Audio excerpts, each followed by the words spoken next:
Sumire. Sumba kulikayo.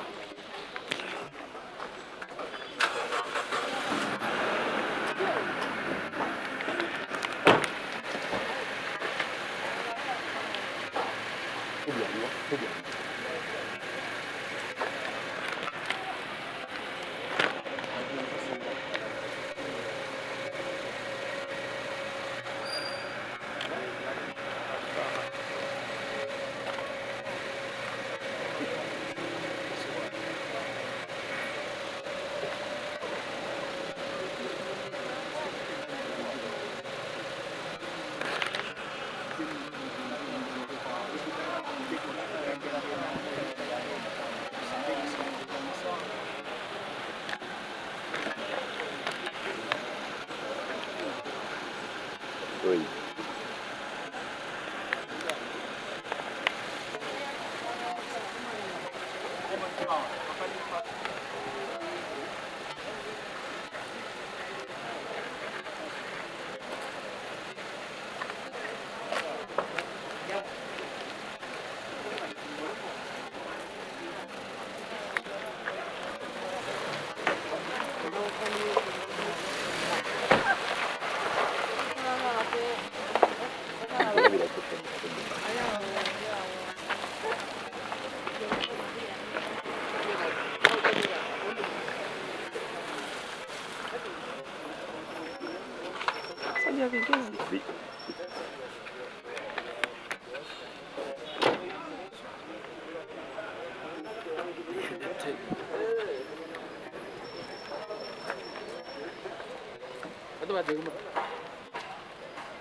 The woman is India. Ashiko. It's India.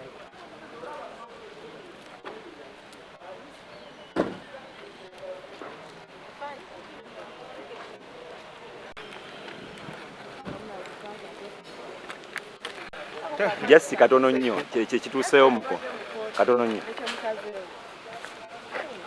bali baze kwalijanira tebaagala omusango gende mu maaso ati bwenjogera munange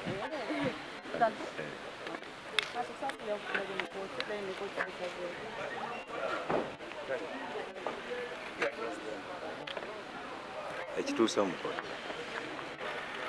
They've come to adjourn the matter, and as we are ready to proceed with the case. They are playing the tactics, period. What are those documents that you have that you look at them? No, all the land titles, she has them. Yes, so it shows all the rights. And it's very important for me. Oh, by that you say that you're not ready to proceed. How are they important to independent or what? But we've been in court. You know how I was addressing court on that issue. Because I heard that judge said that you make a formal application.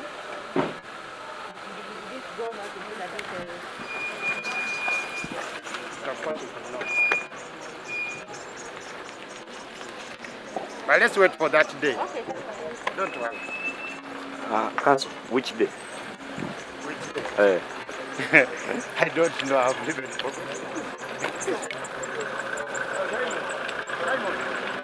I don't know.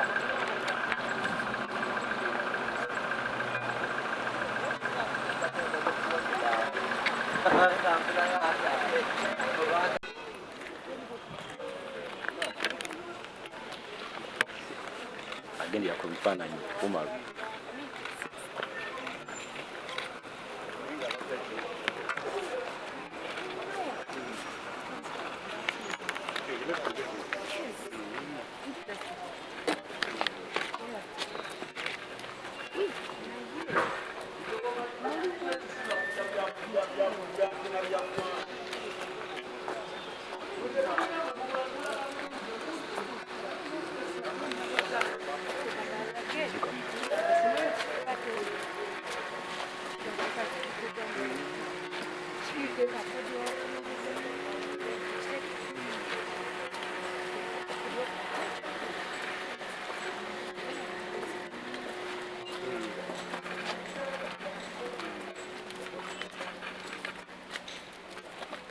Mami, mukama waffe yeebaze.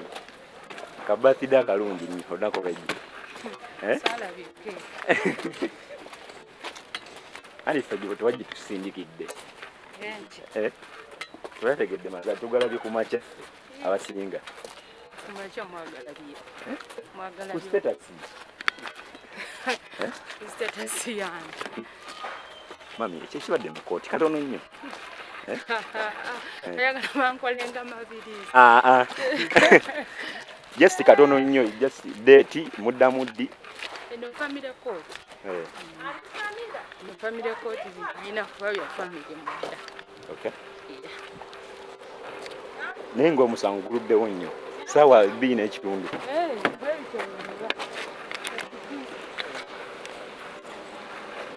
angezeeko nnyo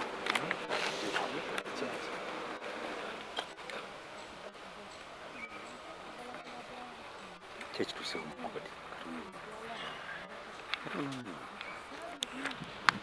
katono nnyo ekibaddemu gwe ate gweokolangaanyi ku mamitedi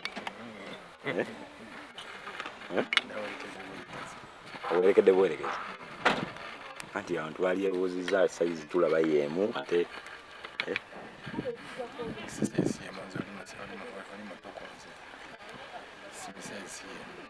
anti abantu abali eyo abantu bajja kwebuuza ng'okozenga ani ku guno omusango kubanga owerekedde madamu Teddy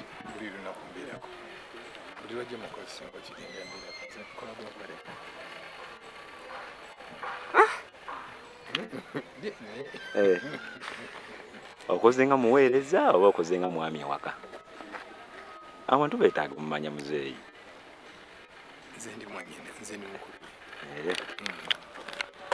ne mami leero sikuviirako awo mami Ngenda mu service. essaawa zino Oyagala ekigambo kyonna?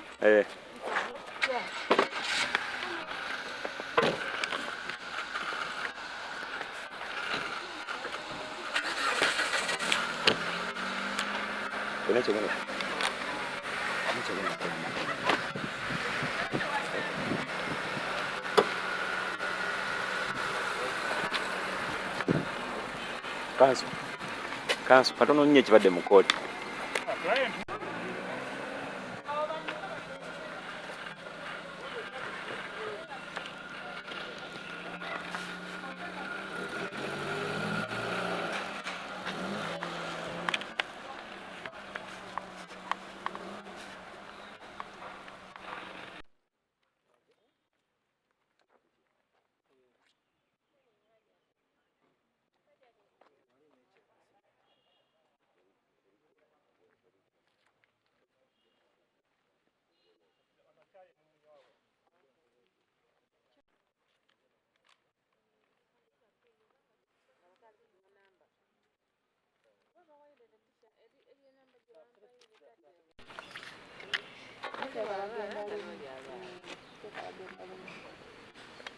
tebagenda lumu ebintu Katonda byawula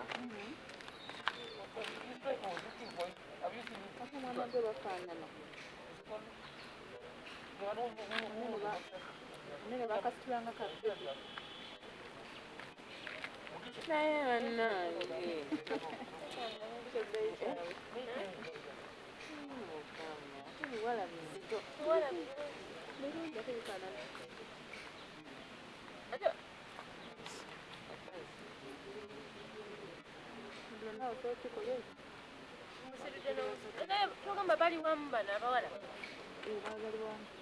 bali basatu edda bali basatu naye ng'omwomu gemu bamuzaala yeka tebaba tebeegatta nga bwemuzaala abalongo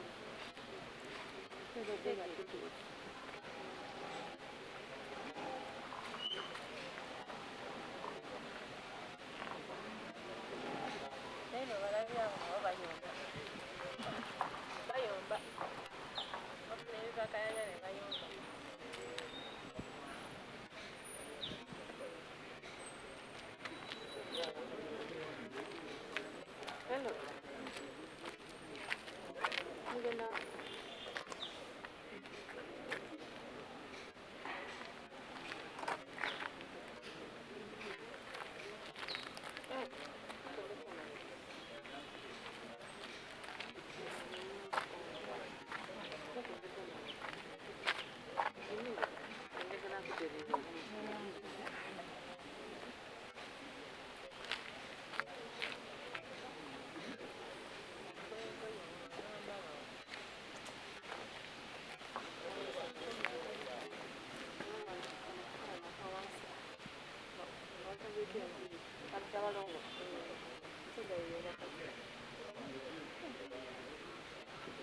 Ngabanya.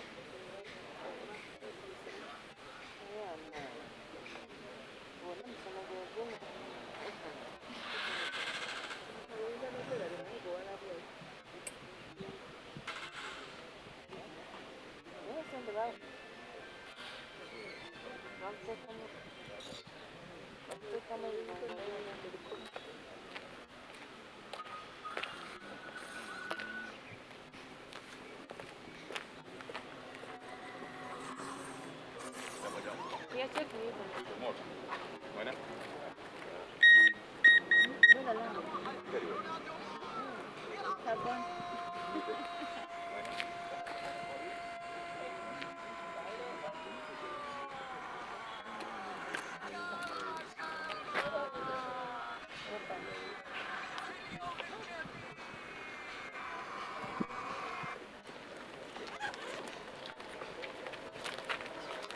Ano?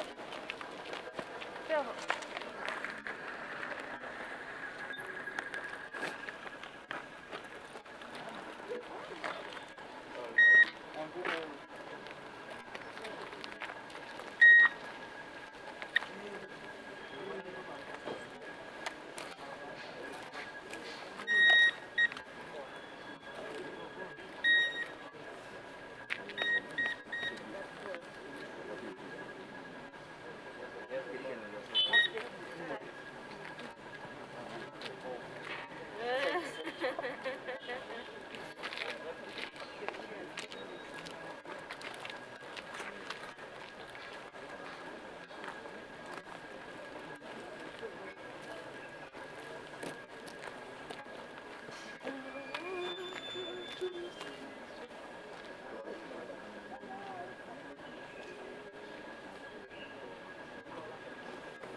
Hello? Waje? Sina mtu. Koti ya Trans said how you take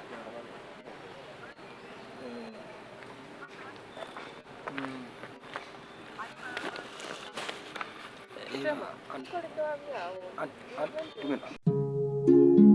oyagala omukolo gw'ogwenjawulo gubeere n'ebijjukizo mu nnyumba yo kankwanjulire ba King Montage Photo Studio ffe bakafulu mu kkuba ebifaananyi n'okukola vidiyo olina wedding birthday party kukyala nika baby shower photoshoot oba music shoot na buli kimu kyonna ky'oyagala ffe tusobola okuwa ebijjukizo ebirungi eri ebirooto byo ate nno mwana wattu kusintiiza omuntu wa bulijjo tusange bannankulabe ku bitaala ku Prime Tower level 3 room D04 okumanya ebisingawo tukubire ku namba zino noti 7 noti 2 emu noti 4 emu 25 oba noti 755 3 731 oba noti 777 noti 23 4 noti 5 King Montage Photo Studio ffe tusobola okuwa ebijjukizo ebirungi ate nno mwana wattu kusintiiza omuntu wa bulijjo